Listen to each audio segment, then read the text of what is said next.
រឿងកុងហ៊ានកាលពីព្រេងនាយមានបុរសម្នាក់ឈ្មោះកុងមានប្រពន្ធ2នាក់ម្នាក់ឈ្មោះនាងអាំម្នាក់ទៀតឈ្មោះនាងគុំថ្ងៃមួយអ្នកកុងនាំប្រពន្ធទាំងពីរទៅសួរសុខទុក្ខបងប្អូននៅស្រុកឆ្ងាយតាមផ្លូវទៅស្រុកនោះមានខ្លាសាហាវអ្នកកុងបណ្ដាប្រពន្ធទាំងពីរនាក់ទៅដល់ព្រៃធំមួយជិតស្រុកគេព្រៃនោះតែងមានខ្លាចេញមកខាំមនុស្សក្របីគោស៊ីតែរឿយលុះអ្នកគង់ទៅដល់កន្លែងនោះខ្លាក៏ស្ទុះចេញដេញស្រែកសន្ថប់ពីចម្ងាយមកអ្នកគង់ភ័យណាស់រត់ចូលរងឈើរៀកនោមញ័រដៃញ័រជើងនាងអាំនិងនាងគុំព្រួតគ្នាវាយខ្លានោះស្លាប់ទៅឯអ្នកគង់ឃើញប្រពន្ធវាយខ្លាស្លាប់ហើយក៏ស្ទុះម្នីចេញពីរងឈើមកយកដំបងវាយខ្លាស្លាប់ថែមមួយទៀតប្រពន្ធទាំងពីរបន្ទោសប្តីខ្លាគេវាយងាប់ហើយធ្វើជាមកវាយថែមទៀតប្រអីក៏កំសាក់ញីដូច្នេះអ្នកគង់ចេះបំពេញទៅប្រពន្ធមិនដែលមានស្រីណាវាយខ្លាស្លាប់ទេមានតែប្រុសបានហ៊ានវាយខ្លាតតែស្លាប់ហើយអ្នកគង់ក៏បោចវរចងខ្លានោះនាំប្រពន្ធសែងចូលទៅក្នុងស្រុកអស់អ្នកស្រុកឃើញអ្នកគង់សែងខ្លាមកគេបបួលគ្នាមកចោមរោមមើលហើយគេសួរអ្នកឯងធ្វើដូចម្ដេចទៅបានខ្លានេះសាហាវណាស់វាតែងតែខាំមនុស្សម្នាក្របីគោស៊ីច្រើនណាស់ប្រពន្ធអ្នកគង់ក៏និយាយប្រាប់អ្នកស្រុកអ្នកគង់គាត់ឃើញខ្លាវាបោលមកគាត់រត់ចូលក្នុងរោងឈើខ្ញុំពីរអ្នកស្រីព្រួតគ្នាវាយខ្លាតតែស្លាប់អ្នកគង់លើប្រពន្ធនិយាយប្រាប់គេដូច្នេះក៏និយាយបង្ក្រប់ប្រពន្ធមិនដែលមានស្រីណាខ្លាំងហ៊ានវាយខ្លាស្លាប់ទេមានតែប្រុសទៅខ្លាំងពូកែហ៊ានវាយខ្លាស្លាប់បានអ្នកគង់ក៏អួតប្រាប់អ្នកស្រុកកាលដែលខ្លាវាស្ទុះមកនឹងខាំដូច្នេះខ្ញុំដាក់ស្នៀតគុណដូច្នេះបានជាវាយវាបានអ្នកគង់ធ្វើជាលោតគុណវាយខ្លាឲ្យអ្នកស្រុកមើលឯអស់អ្នកស្រុកកោតខ្លាចអ្នកគង់តែរាល់គ្នាហើយឲ្យឈ្មោះថាគង់ហ៊ានតាំងពីថ្ងៃនោះមកលើល្បីឈ្មោះគង់ហ៊ានជាអ្នកពូកែចេះគុណវាយខ្លាស្លាប់រឿងនេះជ្រាបទៅដល់ស្ដេចទ្រង់ឲ្យយកគង់ហ៊ានទៅចិញ្ចឹមធ្វើជាសេនាសម្រាប់ច្បាំងសង្គ្រាមលុះយូរបន្តិចទៅជួនជាមានសឹកគេលើកមកច្បាំងយកនគរស្ដេចទ្រង់ប្រើគង់ហ៊ានឲ្យទៅច្បាំងគង់ហ៊ានលើស្ដេចទ្រង់ប្រើឲ្យទៅជួយច្បាំងសឹកដូច្នោះភ័យណាស់ពុំដឹងគិតធ្វើដូចម្ដេចនឹងមិនទៅច្បាំងមិនបានព្រោះស្ដេចទ្រង់ប្រើហើយម្យ៉ាងទៀតខ្លួនបានទាំងល្បីឈ្មោះជាអ្នកខ្លាំងពូកែផងក៏ត្រឡប់មកផ្ទះវិញដេកសន្ធឹងសន្ថីអត់បាយប្រពន្ធទាំងពីរនាក់ចូលទៅសួរម្ដេចបានជាអ្នកដេកអត់បាយដូច្នេះតើមានហេតុភេទអ្វីប្រការដូចម្ដេចគង់ហ៊ានប្រាប់ត្បិតស្ដេចទ្រង់ប្រើឲ្យទៅច្បាំងសឹកឥឡូវនេះបងខ្លាចសឹកនោះណាមិនដឹងនឹងបើគិតដូចម្ដេចទេប្រពន្ធឆ្លើយឡើងអ្នកកំប្រួយចិត្តធានាលើខ្ញុំទាំងអស់អ្នកក្រោកឡើងពិសាបាក់ឲ្យឆ្អែតងូតទឹកឲ្យសុបាយខ្លួនចុះគង់ហ៊ានលើប្រពន្ធនោះលងដូច្នោះបានធូរក្នុងចិត្តក្រោកឡើងងូតទឹកស៊ីបាយរៀបគ្រឿងប្រដាប់នឹងទៅច្បាំងលុះរៀបរួចហើយដល់ពេលលាល្អក៏ចូលទៅក្រាបបង្គំលាស្ដេចចេញទៅច្បាំងយកទាំងប្រពន្ធទៅផងគង់ហ៊ានជីខាងក្បាលដំរី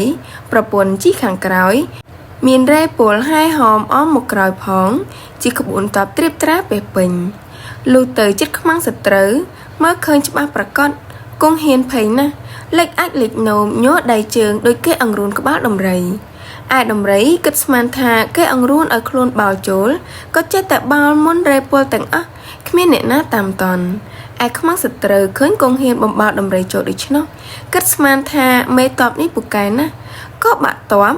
ចាញ់រត់យកតែព្រះអាយុដល់ខ្លួនទៅគង់ហ៊ានឃើញខ្មាំងរត់អស់ក៏ធ្វើជាអ៊ុតក្អេងក្អាងឲ្យអស់អ្នកមើលនឹងរែពលកត់ខ្លាចអស់អ្នកមើលឃើញគង់ហ៊ានលេចអាចដាក់ក្បាលដំរីស្អុយពេះពេញដូច្នោះគេសួរលោកមេតបថ្មីម្ដេចក៏លេចលេមុតដូច្នេះគង់ហ៊ានឆ្លើយបើកំពុងតែច្បាំងនឹងសត្រូវហើយឈឺផ្ទៃនឹងចុះទៅដល់ទុកសัตว์ឯណាមានតែដោះទុកសัตว์លើក្បាលដំរីដូច្នេះឯងបើរវល់តែដោះទុកសัตว์ខ្មាំងវាមិនកាប់ស្លាប់ឥតអំពើទៅហើយអស់អ្នកមើលនឹងរែពលឬគង់ហ៊ាននិយាយដូច្នោះអ្នកខ្លះមានប្រាជ្ញាគេដឹងថាគង់ហ៊ានខ្លាចឯអ្នកខ្លះមិនសូវមានប្រាជ្ញាក៏កោតខ្លាចគង់ហ៊ានណាស់ឯគង់ហ៊ានបានឈ្នះតបត្រឡប់ចូលមកក្នុងនគរវិញហើយចូលទៅក្រាបថ្វាយបង្គំស្ដេចទ្រង់ជ្រាបថាគង់ហ៊ានទៅច្បាំងឈ្នះដេញខ្មាំងរត់ក្រាបចាយអស់ទៅទ្រង់ត្រេកអរណាស់ ទ្រង់ព្រះរាជទានយស័ក្តិជានិមឺនធំហើយព្រះរាជទានព្រះរាជទ្រព្យនិងគ្រឿងបណ្ដាការជាច្រើនតាំងអំពីថ្ងៃនោះមក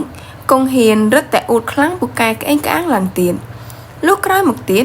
មានក្រពើសាហាវមួយចេះតែដេញខំមនុស្សឈ្មួញលក់ដូរដើររកស៊ីខាងជើងទឹកជើងកំពង់ខ្លាចរអាគ្រប់គ្នាមិនមានអ្នកណាហ៊ានចុះងូតទឹក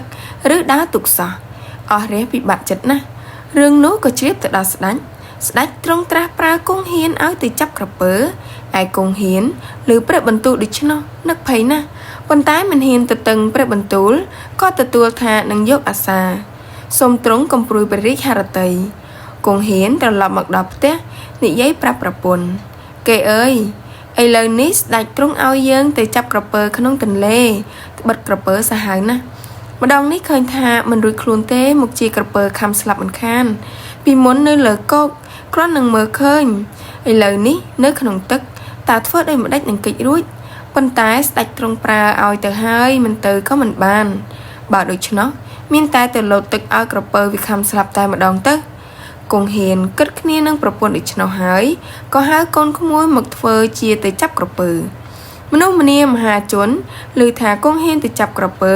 ក៏បបួលគ្នាទៅមើលយ៉ាងកកលុះគង់ហ៊ានទៅដល់កំពង់ទឹកបានឃើញក្រពើហែលមកប្រប់ច្រាំងត្រង់ទីដែលមានដើមឈើពីរដើមដុះជិតគ្នាមានប្រកៀបគាត់ក៏ស្ទុះលោតចូលទៅក្នុងទឹកត្រង់ទីនោះដោយគិតថាលោតទៅឲ្យក្រពើខំស្លាប់តែម្ដងប៉ុន្តែក្រពើក៏ភ្ញាក់ព្រឺតនឹងសូរសន្ធឹកគង់ហ៊ានលោតចុះហើយប្រឹងលោតឡើងដូចជាគេប្រហកក្នុងប្រកៀបឈើចាប់ពាក់កណ្ដាលខ្លួនរលទៅមុខក៏មិនរួចថយក្រោយក៏មិនរួចគង់ហ៊ានមុជទៅក្នុងទឹកងើបឡើងឃើញក្រពើជាប់នឹងដើមឈើដូច្នោះស្រែកបង្កប់ឲ្យកូនក្មួយយកលំពែងមកកាប់ចាក់ក្រពើនោះស្លាប់ទៅឯអ្នកដែលទៅមើលទាំងប៉ុន្មានគេគិតស្មានថា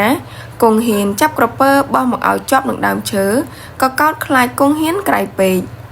គង់ហ៊ានបានឃើញក្រពើស្លាប់ដូច្នោះក៏រត់តែក្អេងក្អាងអួតខ្លួនថាខ្លាំងពូកែឡើងទៀតហើយចូលទៅក្រាបទូលស្ដេចថាខ្លួនបានចាប់ក្រពើចោលឡើងមកលើគោកស្ដេចក៏ទ្រង់សព្វរាជហឫទ័យប្រោះព្រះរាជទានយស័ក្តិឲ្យគង់ហ៊ានឡើងជាធំលើសពីមុនទៀតដោយព្រះរាជទានទាំងអំណាចទាំងរង្វាន់ជាច្រើនដកស្រង់ពីប្រជុំរឿងព្រេងខ្មែរភាគ 1